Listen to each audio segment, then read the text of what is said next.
13 il-laqda u 6 kunsilli lokali se jkunu qed iwettqu 22 proġett differenti grazzi għal fondi Ewropej.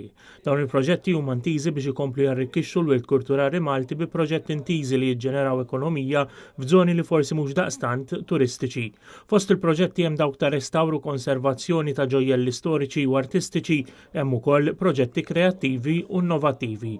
Kollox se jkunu investiti 23 miljun euro fi proġetti fost oħrajn fil-ħula bħal Naxxar, San Lawrenz Għawdex, il-Munxar, Birkirkara ħal-Qormi, Melliħa u rħula oħrajn. Fost oħrajn bħal-Qormi se jkun qed issir l-ewwel Mużew tal-Piroteknika, proġett li l-iskop tiegħu hu li attira turiżmu lejn il-lokalità kif ukoll li esponi l-istorja tal-arti piroteknika fil-Gżejjer Maltin. Proġetti oħra huma marbuta mal-arloġġ tal-Imtarfa kif ukoll proġetti mal-Kosta Maltija, proġetti fuq postijiet li servew għad-difiża ta' Malta matul is-snin u proġetti ta' restawru konservazzjoni fuq numru ta' knejjes.